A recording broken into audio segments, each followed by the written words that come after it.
Welcome back to the Furnished Mind, guys. And remember, Christ is King. Let's go.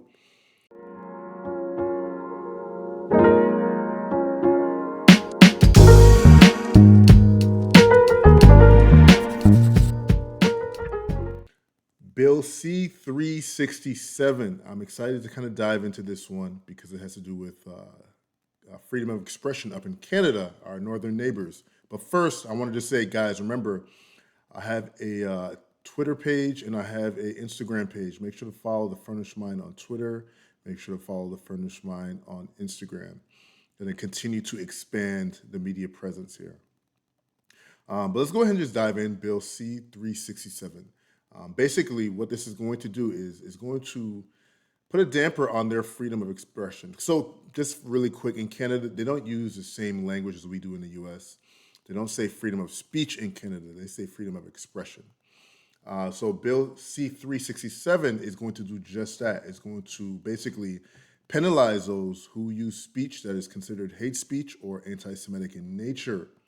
And that's what's getting passed here. And it's been making its rounds all over social media. People are saying, well, this is going to lead to Christian persecution. But of course, they have their prepared defenses that they've sent out to their legion of media ran or corporate media. So the backstory. So Blanchard introduced the bill after an imam. Imam is basically like a pastor in Islam. Blanchard introduced the bill after Imam called on God to exterminate the enemies of the people of Gaza while leading a prayer at a pro-Palestinian demonstration in Montreal in October 23. Local media reported the speech sparked concerns about violence. Again, another defense. Richard Moon, a law professor at the U of Windsor, said the proposed amendments would have minimal effect on religious expression since they would only apply to hate speech. It's not going to shut down general Christian speech, he said on March 8th. Canada's Charter of Rights and Freedoms, which is similar to the US Bill of Rights, guarantees freedom of religion and freedom of speech within reasonable limits that can be demonstrably justified in a free and democratic society. Lastly, Canada's criminal code definitions. They define public incitement of hatred as statements against certain groups that are likely to lead to a breach of the peace. Incitement, willful promotion of hatred, and willful promotion of anti Semitism are indictable offenses. Moon said Canadian courts have found the hate speech section of the criminal code only applies to extreme expressions that vilify or dehumanize certain groups. Guys, we all know where this is going. We know where this is going. Defendants can argue their statements were made in good faith to reflect a religious opinion or text, but he said that approach is rarely successful. So, here we go. Some of the posts circulating online allude to the fact that Christians may face possible legal consequences for speaking opposition to the LGBTQ community if Bill C-367 passes. And let me just pause right there because that's what it's going to be. So first and foremost, we already understand the biggest obstacle the LGBT community faces is Christianity. They understand that wholeheartedly that the greatest obstacle they have is the Christian faith. The Bible speaks exactly against this behavior that they're trying to normalize. And they know there's no bending over backwards of Christianity. We're never going to be in the middle ground. They're tired of fighting us. So they're not going to fight the Bible head on because they know that will cause incitement. People are going to rise up, they're going to fight back. No, what they're going to do is they're going to attack freedom of speech, or in the case of Canadian law, it will be freedom of expression. As long as they can attack freedom of expression, people will be afraid to stand up and fight to speak the biblical truths that exist today. Guys, we currently understand what's happening. They're passing laws that are going to shape the culture of their nation. Canada, you are under attack, and we know you guys are known for being the nice guys, but you guys need to stand up and fight against nonsense such as this.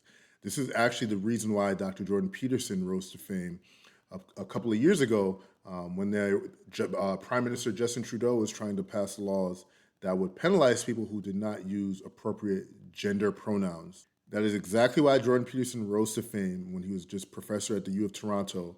He fought against it, and that led to where he is now. Obviously, he's blown up into the stratosphere. He wrote some great books, 12 Rules for Life. I have that book, 12 Rules for Life, An Antidote to Chaos. I have that one as well. But at least he was able to stand up and be brave and be courageous in that moment. So now, Canadians, you're going to need to do that again. And the reason I found this so interesting, because I just believe this is a precursor of things to come. If this is happening in Canada, we already know it's happening out in the East, in China, and nations like that. But for it to happen in the Western world, it's scary. Justin Trudeau is a weirdo. We already know that. I think he's been selected from the beginning. He's very pro LGBT, and he's very extreme far left. He does not have the best interests of the people. And I remember seeing like the trucker whole convoy when they were all standing up to Trudeau. That was amazing, seeing them band together and fight like that. They had the support of people everywhere. It was amazing. What I'm saying here today is we need to do that again. Canadians, you guys need to do that again. You need to stand up. Don't allow them to infringe on your freedom of expression. Don't allow them to attack your faith through the back door, through legislation. And that's exactly what they're trying to do, because they won't be able to chip at it directly because they know we will fight back. So we need to start paying attention to what's going on, and we need to also start paying attention to what's happening in the U.S., because this could very well be us in just a couple of days, a couple of weeks, maybe a year, but eventually it's going to reach our footsteps. Will we allow them to amend our First Amendment? Freedom of press, speech, peacefully protest. First Amendment protects and enshrines our right to practice religious freely. In fact, that was the reason why the original settlers came here, because they wanted to escape religious persecution. Over in England, they had to worship at the official Church of England. It was almost a theocracy. Well, it was a theocracy. It was a hybrid theocracy and monarchy. And the Pope and the religious leaders had just as much authority, if not more, than the king. And people didn't want to worship with the Church of England. They left because they were putting their foots on the necks of the people. They were creating laws and practices that were just too heavy a burden and too much of a burden for the general population to bear. And people were like, we see the corruption in the church. We're going to take our chances in the new land that we found out west. They came here. They dedicated through prayer this nation to Jesus Christ, and we enter into a covenant with God. That's why America has been able to receive the blessings that they've received, is that covenant we entered into with Christ. And our First Amendment enshrines that protection to practice your faith freely without the infringement of states or government. So we need to remember these things. We need to cling to these truths and understand that. This next story, the Biden administration is absolutely corrupt, but I'm happy to see this. The Supreme Court allows Texas to enforce immigration law. This border battle has been infuriating. Why? Because we're battling against our own president. But let's kind of take a dive into what's going on here. Hello, everyone. Welcome. And we begin with that breaking news. The Supreme Court allowing a controversial immigration law in Texas to go into effect. The state law allows local and state police to arrest migrants suspected of illegally entering the U.S. It also empowers judges to deport those migrants. The law had been temporarily blocked by a Supreme Court order for the last 2 weeks. NBC News senior White House correspondent Gabe Gutierrez joins me now. So, Gabe, just yesterday, the Supreme Court said that it was blocking the law indefinitely. So what are the justices now saying today, and what are you hearing from the Biden administration? Yeah, that's right, Kate. It was somewhat surprising in that just yesterday, that temporary stay, as it's known, had been extended indefinitely. But just a short time ago, we received a ruling from the Supreme Court, and the justices did not rule on the legality of SB 4, but they essentially decided, the majority decided, that they shouldn't second guess the appeals court, which therefore letting it go into effect, at least for now. Now, the three liberal justices wrote in a very strongly worded dissent that the court gives a green light to a law that will upend the longstanding federal-state balance of power and sow chaos, when the only court to consider the law concluded that it is likely unconstitutional. Again, that the dissent. The Supreme Court on Tuesday, the 19th, allowed Texas to enforce for now a contentious new law that gives local police the power to arrest migrants. First of all, applaud. Governor Greg Abbott of Texas has been doing a great job. He's been putting his neck out there for Texas, not just for Texas. This is not just a win for Texas. This is a win for our country, because this is our southern border between us and Mexico. If Greg Abbott would have just given in to Biden's demands, that our border would be wide open right now, and there would be such an influx of migrants that we've never ever seen before. It would be it's already a disaster, but it would have been exponentially worse. And Greg Abbott did a great job handling that. Of course, they sued. It went to the SCOTUS, and they ruled in favor of Texas. They're now allowed to arrest migrants. So the conservative majority court with 3 liberal justices dissenting. First and foremost, that's an oxymoron. The judicial branch should always remain apolitical. So the fact that we see that liberal news outlets like NBC News are highlighting the judges as conservative majority, 3 liberal justices, that literally will disqualify a judge. If they ever spoke about this, not saying they are, but if they were ever to bring and raise these points, that would disqualify them from the position of justice. The conservative majority court with 3 liberal justices dissenting rejected an emergency request by the Biden admin, which said states have no authority to legislate on immigration, an issue the federal government has sole authority over. That means the law can go into effect while litigation continues in lower courts. It could be blocked at a later date. Texas Governor Greg Abbott, a Republican, hailed the court order, calling it clearly a positive development.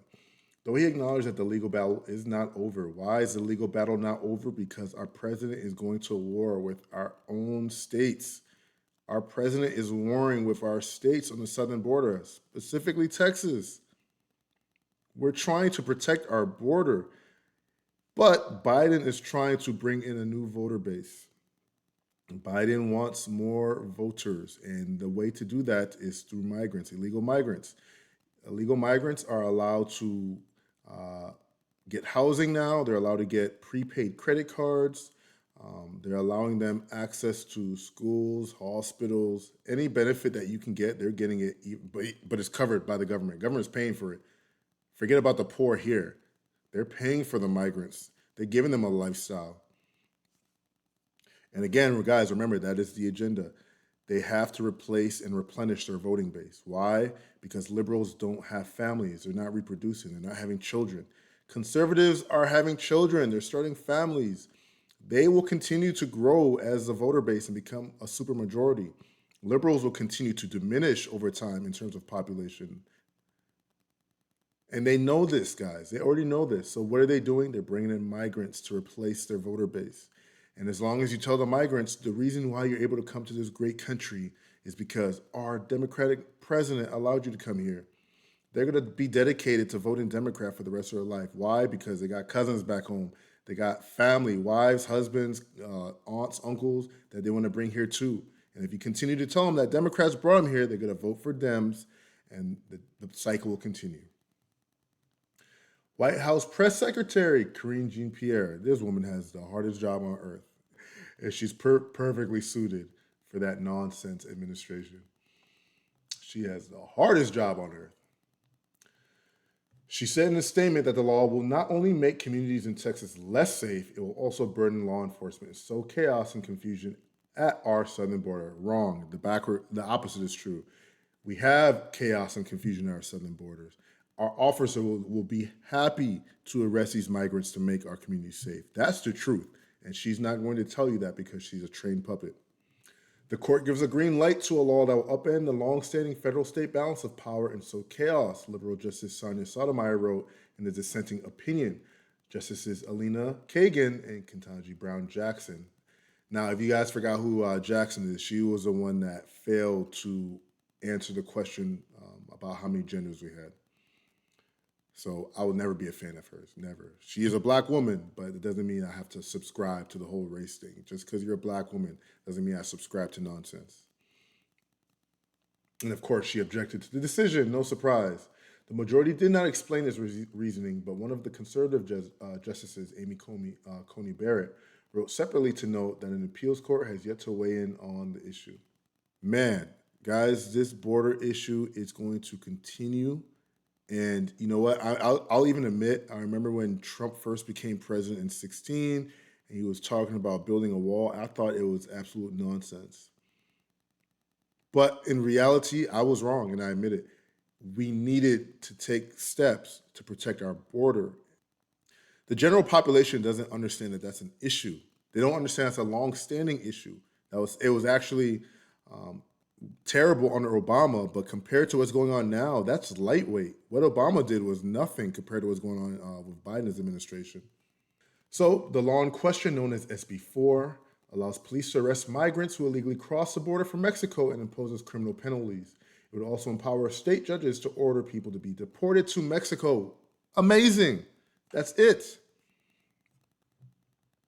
According to a spokesperson for the Texas Department for Public Safety, there is no start date yet for enforcement of the law. Lieutenant Chris Oliveira said that the state officials have been planning for its implementation for months, but they're still discussing some practical details. Well, like I said, that's a win for our, not just Texas, but our nation. I'm happy to see that. You guys, of course, let me know your thoughts down in the comment section regarding this bill or this win in general with SCOTUS.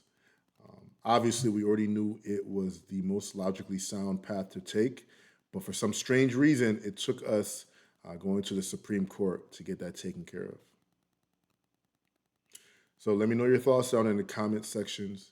Like and subscribe. Deuces.